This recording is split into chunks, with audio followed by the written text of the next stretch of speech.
अनेकांच्या पोटातील ओठावर येणाऱ्या गुपितांची बिनधास्त मांडणी करणारं बातमीपत्र। कि मैंने कई अभी इस क्षेत्र में व्यवहारिक अनुभव लिया है, पर टेक्निकली मैं इतना क्वालिफाइड नहीं हूं।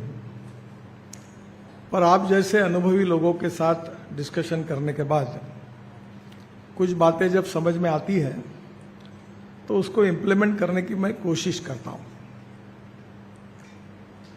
मेरे जीवन में 1975 में मैं HSC मैट्रिक परीक्षा में जब स्कूल में पढ़ रहा था, वो 75 यानी इमरजेंसी लगने का साल था।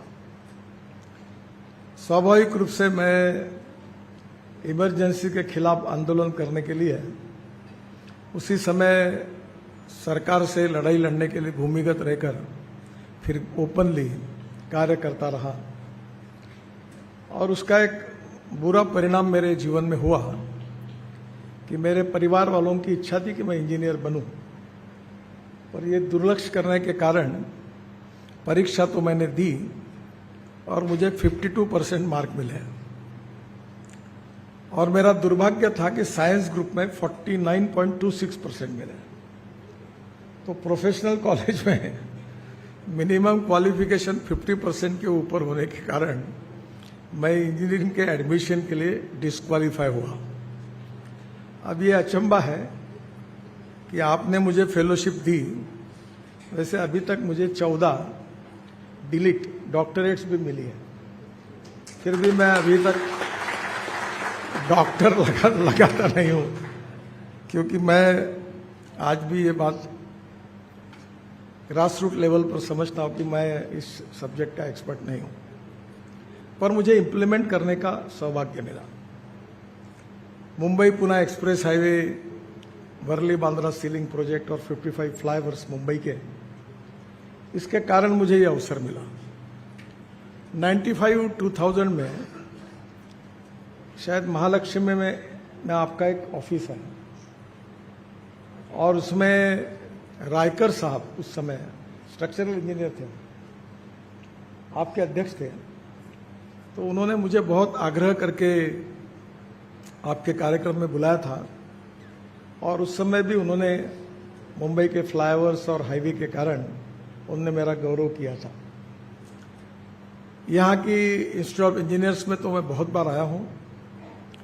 आज प्रवीण मसे का आपने सत्कार किया, उसके जो ग्रैंडफादर थे प्रभाकर मसे, वो बहुत अच्छे होशियार इंजीनियर थे, VNIT में लेक्चरर भी थे, और स्ट्रक्चरल इंजीनियर में उनका हाथ कोई नहीं पकड़ता था। अपने जीवन में उन्होंने बहुत प्रतिकूल परिस्थिति में, बहुत गरीब स्थिति में अपने जीवन की शुरुआत की, और बाद में एक बहुत अच्छे एक्सपर्ट इंजीनियर करके उनका नाम था। वो भी इंस्टीट्यूट ऑफ इंजीनियर्स के ऑफिस बेरर थे, और तब भी मुझे यहाँ अनेक बार आने का मौका मिला।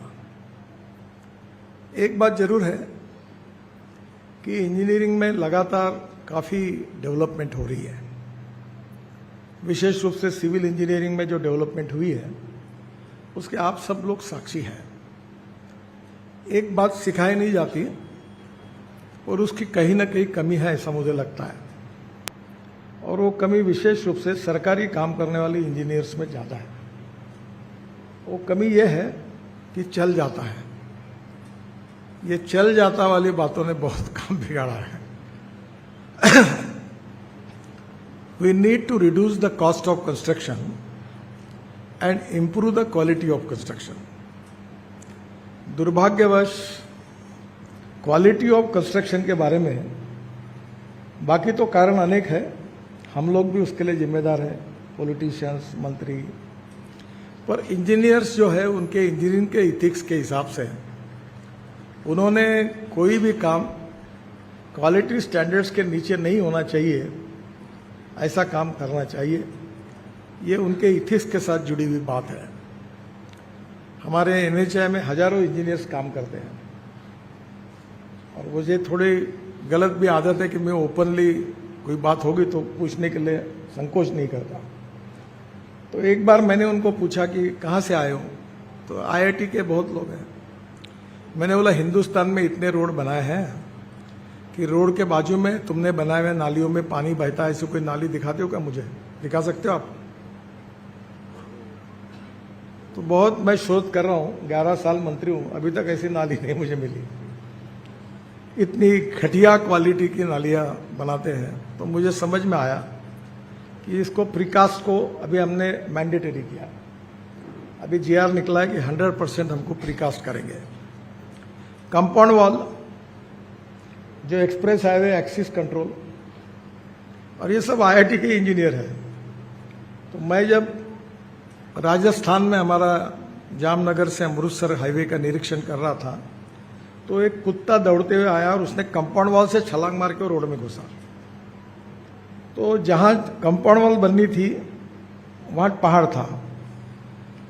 तो नेचुरली इंजीनियर और कॉन्ट्रैक्टर को ऐसा तो कहना उचित नहीं होगा कि उनको कोई कॉमन सेंस नहीं है, पर चल जाता है। बेधडक निर्भीड बिनधास्त मांडणी करणारा खबऱ्या लाईव्ह।